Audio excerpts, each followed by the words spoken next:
उधर कांग्रेस आज अपना 131वां स्थापना दिवस मना रही है, लेकिन अपने स्थापना दिवस के दिन ही पार्टी को शर्मिंदगी झेलनी पड़ी है।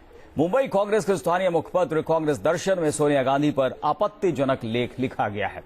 मुखपत्र में पूर्व प्रधानमंत्री जवाहरलाल नेहरू के फैसलों पर भी सवाल उठाए गए हैं। बवाल बढ़ने के बाद मुखपत्र के संपादक संजय निरुपम ने माफी मांगी है और पूरे मामले में कार्रवाई करने की बात कही है। हालांकि विपक्ष इसे भुनाने में जुट गया है। आपको बता दें कि 1998 में सोनिया गांधी पर सरकार बनाने की असफल कोशिश का जिक्र भी पत्रिका में किया गया है। तो मुखपत्र पर ये बवाल है और उधर इस पूरे मामले पर कांग्रेस बचाव में उतर आई है, लेकिन बीजेपी ने कांग्रेस पर हमला बोला है। क्या कुछ कहना था, आपको सुनाते हैं।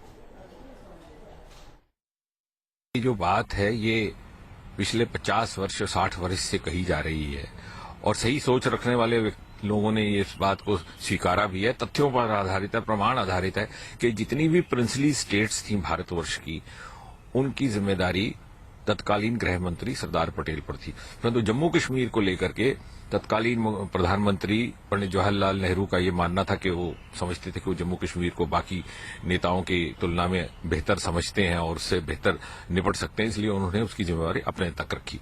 उस समय भी इस बात की ओर इशारा किया गया था, पंडित जी के ये ध्यान में बात लाई भी गई थी कि कश्मीर के प्रति जो उनका रवैया है, अप्रोच है, उसमें कुछ कोताहियां हैं, परंतु उसमें बहुत ज्यादा ध्यान नहीं दिया। ये एक ऐतिहासिक बातें हो चुकी, बहुत पुरानी हो चुकी, सब 2 दशक से पहले की बातें होंगी। तो इन सब बातों को फिर से उखाड़ना, पता नहीं किन हालात में कांग्रेस के अपने मुख्य पत्र ने इस तरह से चीजें को छापी है, मगर ये कोई मानी नहीं रखती।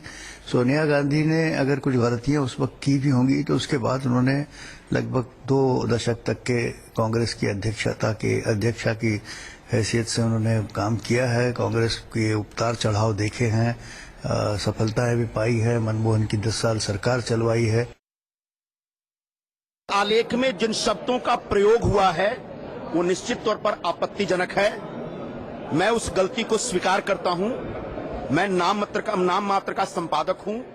जो संपादकीय मंडल जो हमारा है उसमें जिन लोगों ने ये गलती की है, जिन लोगों की वजह से गलती हुई है, उनके खिलाफ कार्रवाई की जाएगी और भविष्य में ऐसी कोई गलती न हो, इस प्रकार का निश्चित तौर पर प्रयास किया जाएगा।